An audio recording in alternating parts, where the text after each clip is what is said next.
One of the most famous claims of Jewish messianic fame was a person born and raised and died in Muslim lands, spoke Arabic fluently.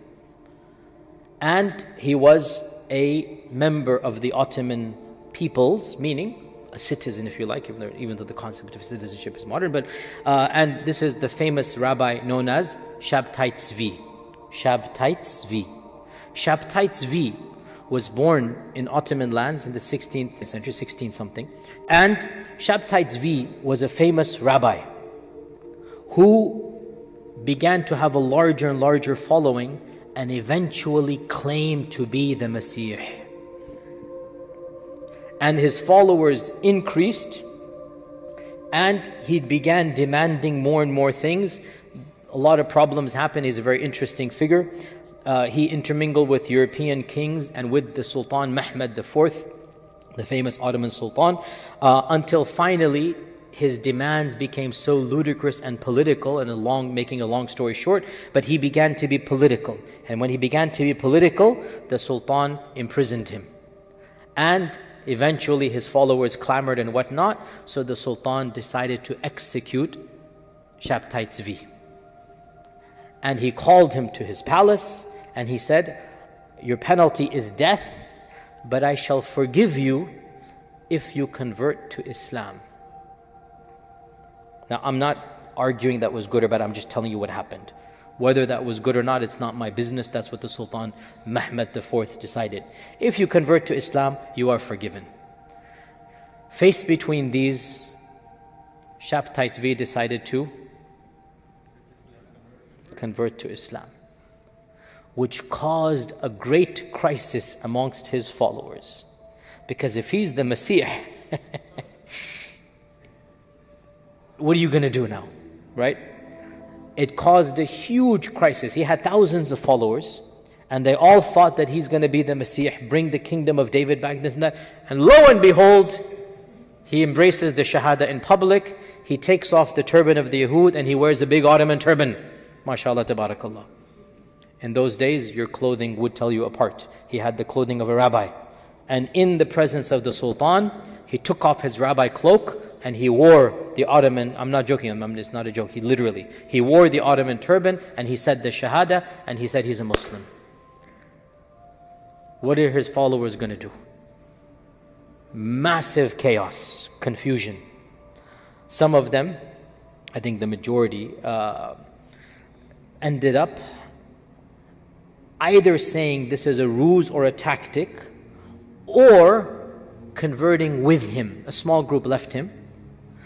So this turned out to be one of the most bizarre conversions in Islamic history, because what happened was his followers, in fact he himself, became half Jew, half Muslim. He observed Ramadan, but he observed the Sabbath as well. He read some Quran, but he also read the Hebrew. So he had this new thing that came about. And his followers were called Donme. Donme, which was a derogatory term by the Ottomans, by the Muslims of the time. Donme, there is no English equivalent. There's no English equivalent. It means convert, but not with a positive connotation, like a traitor convert. Like there is no English word. A convert, but not like a positive convert. You've turned your back and left, and you've come, but yeah, we're not, like a big question mark, that type. This is the term that who gave them? The Muslims of the time. They weren't happy with this guy and his followers. Too weird. Eventually, the Sultan, of course, by the way, initially was very happy, gave him a massive check here, massive money, you became a Muslim, good. Eventually it turned out he's still observing Jewish rituals and customs, so he lost all favor. He was exiled, he died in exile. His followers, who are now outwardly Muslim, inwardly continued to be what are called crypto Jews. Okay? And their numbers increased, and they are still around in Turkey, the Donme. They're still around in Turkey. Now, to make the plot Worse, to make the soup thick here, there's a lot of conspiracy theories. We Muslims love conspiracy theories. And the problem with conspiracy theories is they're so ludicrous, except for the ones that are true. This is the problem. And you can't really tell the true from the falsehood until Allahu A'lam. So, conspiracy theories are a problem. Nonetheless, I'm narrating the conspiracies, I'm not endorsing them, please, okay? So when Fox News comes and misquotes me those 10 seconds, please go back to this clip that I'm saying here right now, that I'm simply narrating so that you should be aware. I am not endorsing the conspiracy theories at all. The conspiracy theories that were started from that time frame, and they lasted up until today, they are there. The religious Muslims of the Ottoman lands said these people are zanadiqa. What are zanadiqa? Crypto-Muslims who want to destroy Islam. They're not real, they want to harm Islam. And they hate Islam, but they pretend to be Muslim. And the Donme became rich and powerful in a number of cities, in particular the one city where Shabtai Tzvi died.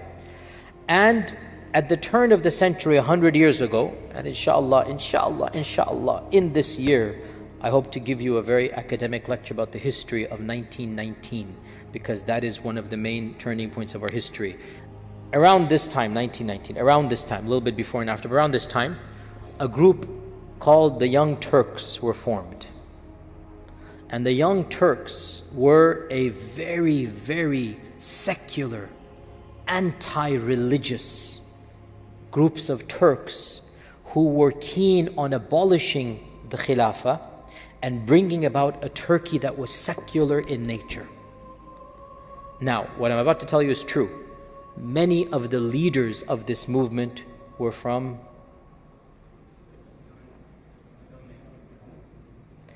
in particular, a very, very dashing yet cruel, intellectual yet heartless man later called Mustafa Kemal, later called Ataturk.